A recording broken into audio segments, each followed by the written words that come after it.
नमस्कार दोस्तों, मेरे चैनल में आप सभी का स्वागत है। आइए सुनते हैं 2010 में आई एक अनोखी science fiction romantic comedy film action replay का रिव्यू। यह फिल्म हॉलीवुड की मशहूर film back to the future से प्रेरित है और हमें 70 के दशक के रंग बिरंगे और रेट्रो दौर में ले जाती है। कहानी की शुरुआत होती है बंटी यानी आदित्य रॉय कपूर से, जो अपनी गर्लफ्रेंड तान्या यानी सुदीपा सिंह से बेहद प्यार करता है, लेकिन शादी के नाम से कतराता है। बंटी के मन में शादी का डर इसलिए है क्योंकि उसके माता पिता किशन यानी अक्षय कुमार और माला यानी ऐश्वर्या राय पिछले 35 सालों से हर दिन बिल्ली चूहे की तरह लड़ते आ रहे हैं। उनकी शादी में बिल्कुल भी प्यार नहीं है। उनकी शादी की 35वीं सालगिरह पर विवाद इतना बढ़ जाता है कि दोनों तलाक लेने का फैसला कर लेते हैं। आखिर क्या होगा आगे, जानने के लिए इसे पूरा ज़रूर सुनिएगा। परेशान होकर बंटी तान्या के दादाजी प्रोफेसर एंथनी गोंसाल्विस यानी रणधीर कपूर के पास जाता है, जो एक वैज्ञानिक हैं और उन्होंने एक टाइम मशीन बनाई है। अपने माता पिता के बिखरते रिश्ते को बचाने के लिए बंटी बिना किसी को बताए चुपके से उसी टाइम मशीन में बैठ जाता है और साल 1975 में पहुंच जाता है। उन्होंने मना किया था कि ये बटन मत दबाना, मगर बंटी वो बटन दबाकर पहुंच जाता है। वहां पहुंचकर बंटी दंग रह जाता है। युवावस्था के दिनों में उसके पिता किशन बेहद सीधे, डरपोक, चश्मा पहनने वाले और अजीब से लड़के थे जिन्हें सब सताते थे। वहीं उसकी माँ माला एक बेबाक, खूबसूरत और टॉम बॉय टाइप की लड़की थी, जो किशन को फूटी आंख नहीं सुहाती थी और हमेशा उसका मजाक उड़ाती थी।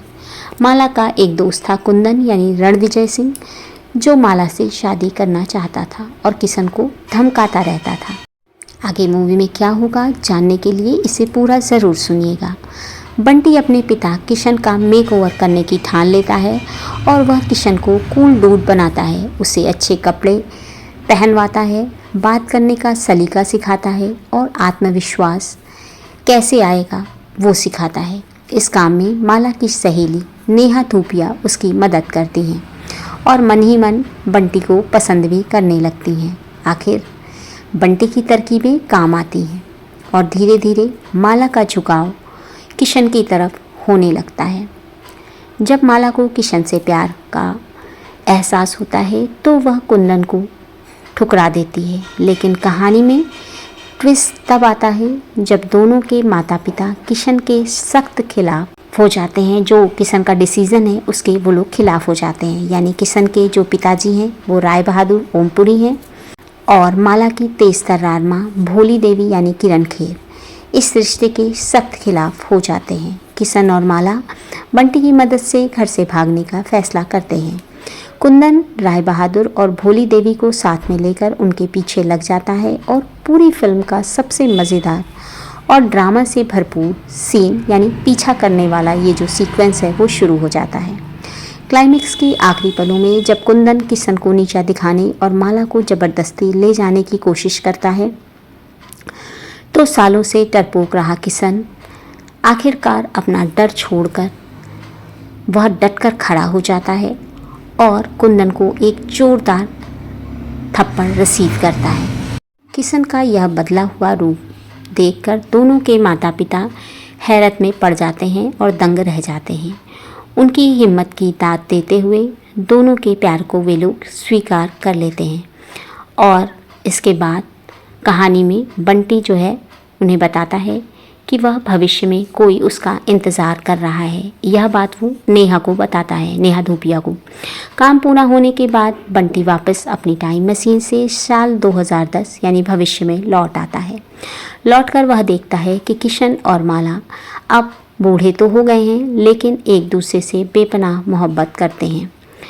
पूरी दुनिया ही बदल चुकी होती है, यहाँ तक कि कुंदन और नेहा धूपिया की शादी आपस में हो चुकी है। बंटी का डर भी खत्म हो जाता है और वह तान्या को प्रपोज कर देता है। तो बेहतरीन मूवी है और काफ़ी कॉमेडी से भरी हुई है। अब बात करते हैं अभिनय के बारे में, यानी एक्टिंग के बारे में। अक्षय कुमार ने एक सीधे साधे तब्बू लड़के से लेकर 70 के दशक के स्टाइलिश हीरो बनने तक के सफ़र को बखूबी और कॉमिक अंदाज में निभाया है।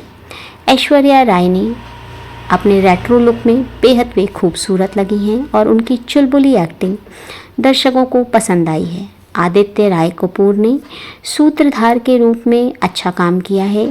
ओम पुरी जी ने एक सख्त पिता के रूप में अच्छा रोल निभाया है। किरण खेर जी ने भी अच्छा काम किया है और राजपाल यादव की कॉमिक टाइमिंग कमाल की है। जानते हैं मूवी के निर्देशन के बारे में, यानी डायरेक्शन के बारे में। विपुल अमृतलाल शाह ने फिल्म का निर्देशन किया है। उन्होंने 1970 के दशक के बॉम्बे को दिखाने के लिए चमकीले रंगों, बड़ी कॉलर वाली शर्ट और पुराने गानों के स्टाइल का अच्छा इस्तेमाल किया है। बारी है फिल्म के संगीत की, तो फिल्म का संगीत प्रीतम जी ने दिया है, जो इस फिल्म का सबसे मजबूत पक्ष साबित हुआ। इसके गाने आज भी लोगों की जुबान पर हैं। जानते हैं वो कौन से हैं?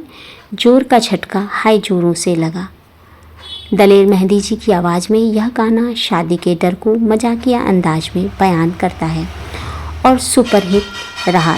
एक और गीत है छन के मोहल्ला, जो कि ऐश्वर्या राय जी पर फिल्माया गया एक बेहतरीन कव्वाली पॉप स्टाइल गाना है। एक और गीत बेखौफ, एक सुरीला गीत है और नखरे 70 के दशक के डिस्को और फंक स्टाइल को दर्शाता है। एक बेहतरीन डांस नंबर गीत है। रेटिंग की बात करें तो फिल्म को मिलते हैं 5 में से 3.5 स्टार। इसे पारिवारिक फिल्म माना गया है। मोरल है इस मूवी का, यानी फिल्म का नैतिक संदेश। यह फिल्म हमें सिखाती है कि कोई भी रिश्ता परफेक्ट नहीं होता, उसे आपसी समझ और थोड़े से बदलाव से खूबसूरत बनाना पड़ता है। साथ ही यह फिल्म हमें यह भी दिखाती है कि अपने डर का सामना करना और सही समय पर सही फैसले के लिए स्टैंड लेना कितना ज़रूरी है। मूवी का रिव्यू अगर पसंद आया है तो चैनल को लाइक शेयर सब्सक्राइब ज़रूर करें। धन्यवाद इसे पूरा सुनने के लिए।